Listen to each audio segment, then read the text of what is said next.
Cēsu jaunā pils. Celta 1777. gadā kā grāfa Karla fon Zīversa dzīvojamā ēka.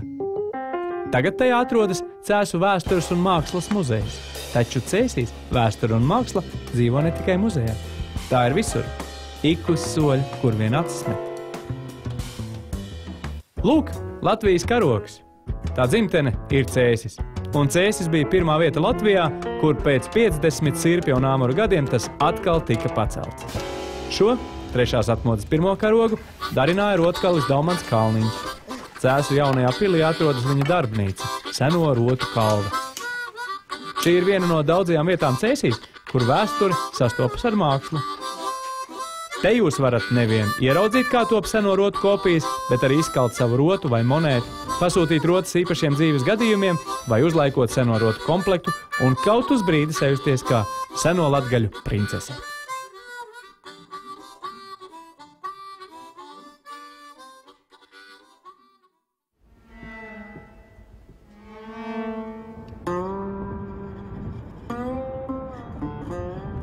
Lai saprastu Cēsu novada dziļākās vēsturiskās saknes, vispirms dosimies 7 km garā izbraucienā ārpus pilsētas, uz Āraišu ezeru.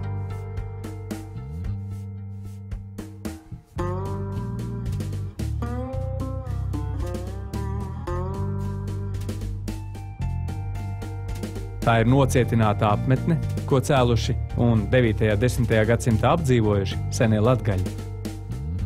Pēc ilgas un rūpīgas arheoloģiskās izpētes tika veikta ezerpils rekonstrukcija. Un tagad apmeklētāji te var uzzināt daudz interesantu par seno latgaļu dzīvesveidu un būvniecības tradīcijām vikingu laikmetā.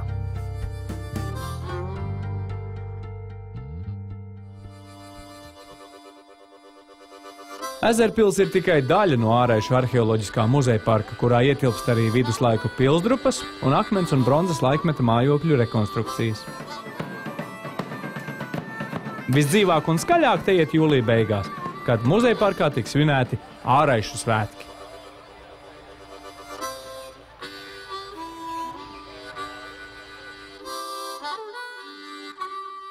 Šie varenie ozoli ir daudz jaunākas, taču nemazāk aizraujošas vēstures liecinieki.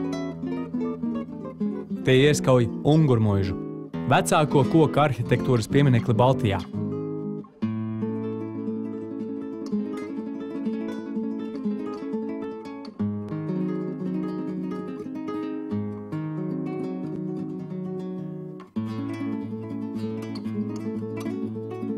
Ungurmuižu cēlis ģenerālis Baltazars fon Kampenhauzens, visnotaļ ievērojama personība Vidzemes un arī Krievijas vēsturē.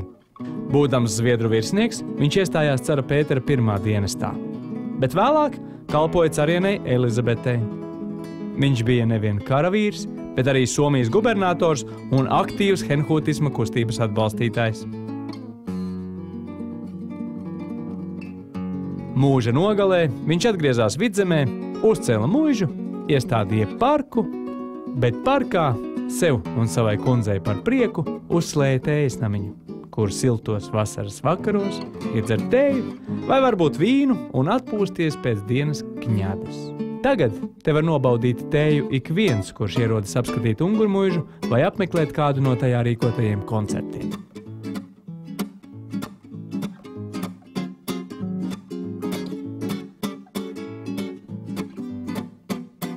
Cēsis ir viena no vecākajām un turistu iecienītākajām pilsētām Latvijā.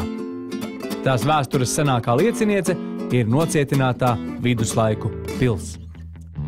Cēsu pils celta 13. gadsimta sākumā. Šo pili par savu rezidenci izvēlējās pirmais Livonijas ordeņa mestrs, taču savu spožāko uzplaukumu tā piedzīvoja 15. un 16. gadsimta mijā, kad ordeņa priekšgalā atradās mestrs Volters fon Plettenbergs. Šajā laikā Cēsis kļuva par Livonijas galveno varas centru. Pils sevi apvienoja cietoksni un klosteri, un pilī dzīvojošajiem bruņiniekiem bija jāpiekopja mūku dzīvesveids.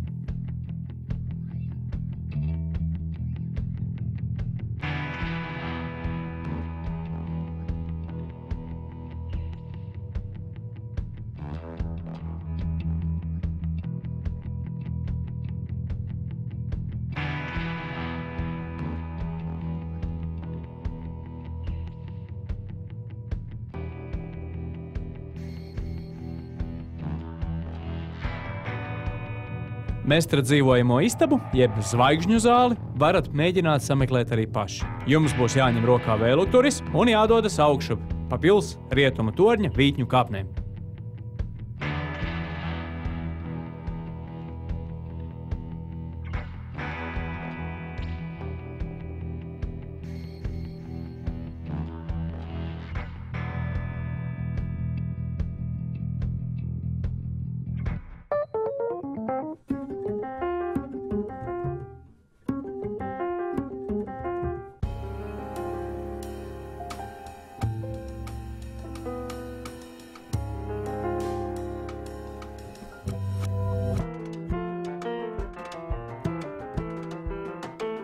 Bet baznīcas tornis ir augstākais skatu punkts Cēsīs. No tā paveras plaša pilsētas un tās apkārtnes panorāma. Cēsis varētu nosaukt par tipisku Latvijas mazpilsētu, taču tā nav ne miegaina, ne provinciāla. Tā ir pilsēta ar aktīvu mākslas dzīvi.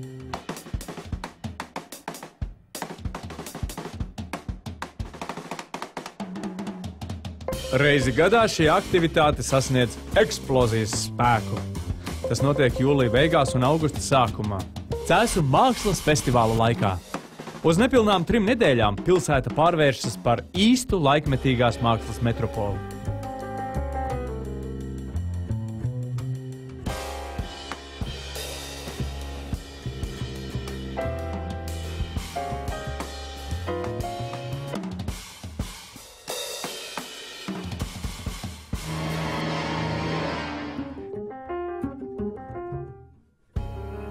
Romantiska un radoša.